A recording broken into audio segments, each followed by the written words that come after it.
नमस्कार, आप देख रहे हैं सी न्यूज भारत और मैं हूं आपके साथ ज्योति अरोड़ा। वक्त हो गया है अलीगढ़ बुलेटिन का, जिसमें हम जानेंगे कि जनपद में किसके द्वारा उत्तर प्रदेश सरकार को सौंपा गया ज्ञापन, जनपद में भाजपाइयों ने क्यों घेरा थाना और जिले में कर्मचारियों द्वारा किसका किया गया सम्मान। इन सभी खबरों पर होगी विस्तार से चर्चा। तो आइए शुरू करते हैं जिलेवार खबरों का सिलसिला।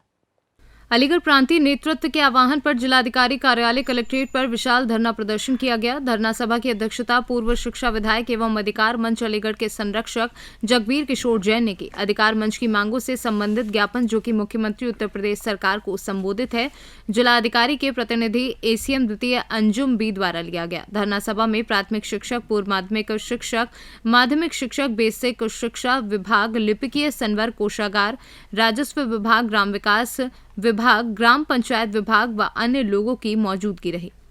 कर्मचारी शिक्षक अधिकारी एवं पेंशनर्स अधिकार मंच के संरक्षक जगबीर किशोर जैन ने कहा कि यदि सरकार कर्मचारी शिक्षकों की मांगों के प्रति उदासीन बनी रहती है तो निश्चित ही आगामी विधानसभा चुनाव में गंभीर परिणाम भुगतने के लिए तैयार रहें। वहीं ग्राम पंचायत एवं ग्राम विकास अधिकारी समन्वय समिति के जिलाध्यक्ष संजीव चौधरी ने कहा कि दुर्भाग्यपूर्ण है कि सांसद विधायक एक दिन की शपथ लेने के बाद आजीवन पेंशन प्राप्त करते हैं और 25-30 साल सेवा करने के बाद कर्मचारी पेंशन विहीन रहेगा। पंचायत राज ग्रामीण सफाई कर्मचारी संघ के जिलाध्यक्ष मुकेश मल्होत्रा ने कहा कि कर्मचारी शिक्षकों की नाराजगी मोल लेकर सरकार अस्तित्व में नहीं रह पाएगी। यहाँ पे मैंने आप लोगों को पुरानी पेंशन के एक कसम खवाई थी दे रहे हैं और हमारी महिला आज अगर के बाद भी हम लोग यहाँ इस सरकार ने धरना लेने हमारी के बाद अपना हक लेने आए, पुरानी पेंशन बहाल नहीं की तो हम इसको वोट नहीं देंगे।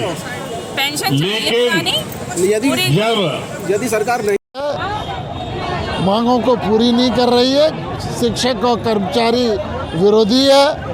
अगर सरकार ने इस आंदोलन और इतने बड़े आंदोलन का आज पूरे प्रदेश में, आज हर जनपद में इतना विशाल प्रदर्शन और धरना हो रहा है और 30 नवंबर को प्रदेश व्यापी धरना है।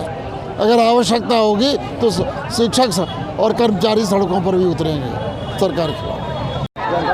किस तरीके का विरोध प्रदर्शन किया गया, क्या मांगे थी? सरकार ने कर्मचारी और शिक्षकों के अधिकारों पर जिस तरह से कुठाराघात किया है, कोरोना की आड़ लेकर, कोरोना में हमारे 14 भत्ते ख़त्म कर दिए गए, पहले पेंशन ख़त्म की, धीरे धीरे जो हमको मिल रहा था सरकार धीरे धीरे से उनको समाप्त करने का प्रयास कर रही है। इसी को लेकर कर्मचारी और शिक्षकों में आक्रोश है, उसी को लेकर आंदोलन का ये अधिकार मंच का गठन किया गया है। और इस अधिकार मंच के बैनर तले आज ये दूसरा चरण है आंदोलन का। प्रथम चरण में मोटरसाइकिल रैली 5 अक्टूबर को निकाली गई थी। अगले चरण की भी तैयारी है। यदि सरकार हमारी बातों को संज्ञान नहीं लेती है, हमारी मांगों का संज्ञान नहीं लेती है, 30 नवंबर को लखनऊ घेरेंगे और उसके बाद भी यदि सरकार नहीं मानती है तो निश्चित रूप से सरकार का चक्का जाम करने के अलावा हमारे पास दूसरा विकल्प बचेगा नहीं। सरकार जिस तरह से अपने चुनाव में जाने की तैयारी कर रही है, उसी तरह से हम भी आंदोलन को उसके अंतिम चरण तक ले जाने का हम भी तैयारी कर रहे हैं। अब देखते हैं कि सरकार जीतती है या कर्मचारी जीतते हैं। निश्चित रूप से ये प्रतिस्पर्धा हमारी मांगों को पूरा होने तक चलती रहेगी। अलीगढ़ से सीनू संवाददाता संजीव शर्मा की रिपोर्ट। अलीगढ़ के थाना बन्ना देवी इलाके के बरौला बाईपास पर बुधवार की देर रात उस वक्त हंगामा खड़ा हो गया जब बीजेपी मंत्री के बेटे ने पुलिसकर्मियों के साथ अभद्रता कर दी। जानकारी के अनुसार भाजपा के दर्जा प्राप्त राज्य मंत्री ठाकुर रघुराज सिंह के बेटे यूशु और भाजपा युवा मोर्चा से संबंधित अतुल भारद्वाज नाम के युवक से आपस में कुछ कहासुनी चल रही थी।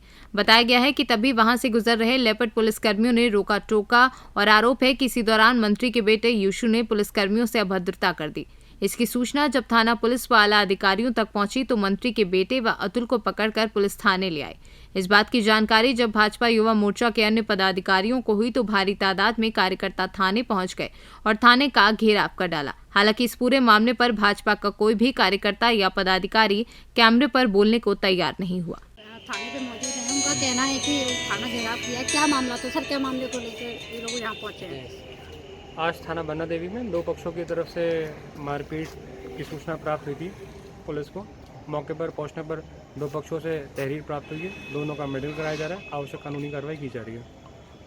बताया जा रहा है सर, इसमें मंत्री का एक बेटा रघुराज सिंह का बताया जा रहा है, उसी से झगड़ा हुआ है शराब पीने के बाद। क्या है दूसरा पक्ष भी सर बीजेपी का है, क्या है सर? जांच की जा रही है, जांच कर आवश्यक कानूनी कार्रवाई की जाएगी। उसमें ये भी बताया जा रहा है कि पुलिसकर्मियों ने जाके वहाँ विवाद को रोकने का प्रयास किया था, मगर मंत्री जी के लड़के ने उनसे भी, पुलिसकर्मियों से भी बदतमीजी कर दी। ऐसी बात कोई संज्ञान में नहीं आई है।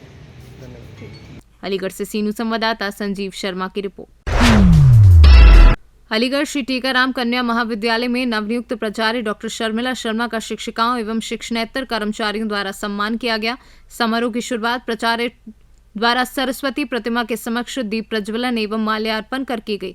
महाविद्यालय की पूर्व प्राचार्य द्वारा बुके देकर एवं माला पहनाकर नव प्राचार्य डॉक्टर शर्मिला शर्मा का सम्मान एवं स्वागत किया गया। इस अवसर पर महाविद्यालय की शिक्षिकाओं द्वारा माला पहनाकर प्राचार्य का स्वागत किया गया।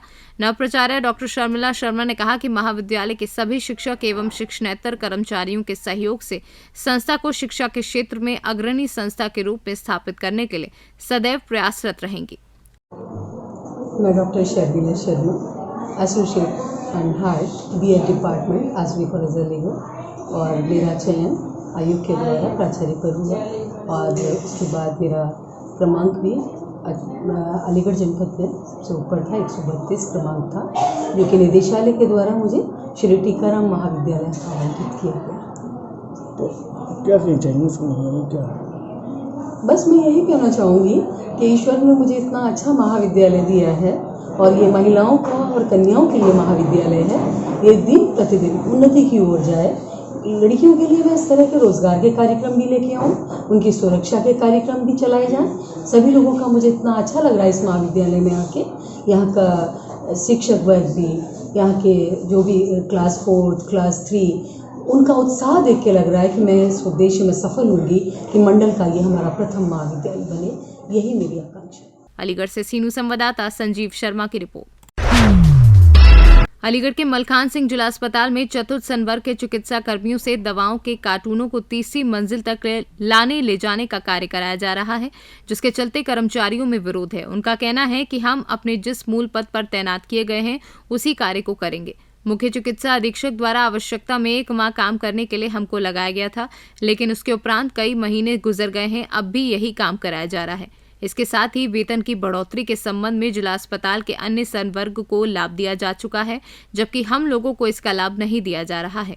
अतः इस कारण हम लोग अनिश्चितकालीन हड़ताल पर चले गए हैं। जब तक हमारी मांगे नहीं मानी जाएंगी, हम काम पर वापस नहीं आएंगे। क्या नाम है आपका? संजीव कुमार। कहाँ रहते हो? मलखान सिंह। ये मलखान सिंह में हड़ताल पर क्यों आए आज? हमारे कर्मचारी संवर्ग को, 4th क्लास संवर्ग को पिछले 4 महीने से पेटी ढोने की मजदूरी के काम पे लगाया जा रहा है, और तीसरी मंजिल से हमारे बुजुर्ग भी हैं, वो पेटियां लेके आ रहे हैं। और सीएमएस साहब ने ये कह के लगाया था कि केवल इस हफ्ते झेल लीजिए, मैं फिर उसके बाद सिस्टम सही कर दूंगा, और आज तक नहीं हो पाया। इसके विरोध में हम आज सभी लोग धरना प्रदर्शन पे हैं। इसके साथ साथ एक जो 25% की घोषणा डीए जो हमें देने की सरकार ने कहा था, वो अंडर सीओ में भी दी जा चुकी है, डीडीयू दीनदयाल संयुक्त चिकित्सालय में भी दी जा चुकी है, और हमारे एमएलजी जो हॉस्पिटल है, महिला जिला चिकित्सालय हॉस्पिटल है, वहाँ भी दी जा चुकी है। लेकिन हमारे जो सीएमएस साहब है, हम हमारे पूरे संवर्ग क्या पूरे कर्मचारियों के लिए उनके पास कोई भी बजट नहीं है। तो सफाई कर्मचारियों को बिल्डा बना दिया है। सफाई कर्मचारी से मतलब नहीं है, समस्त 4th क्लास संवर्ग, समस्त 4th क्लास संवर्ग को जो है तो सभी को बेलदार बनाया गया है। बेलदार बनाया गया है ना। तो आज धरने पर इसीलिए बैठे हो? जी हाँ, आज ये धरना अनिश्चितकालीन है। या तो सीएमएस साहब हमारी बात माने, वरना हम रोजाना इसी तरीके से बैठेंगे। अलीगढ़ से सीनू संवाददाता संजीव शर्मा की रिपोर्ट। अलीगढ़ बुलेटिन में फिलहाल के लिए इतना ही। देश और दुनिया की तमाम बड़ी खबरों के लिए आप देखते रहिए सी न्यूज़ भारत।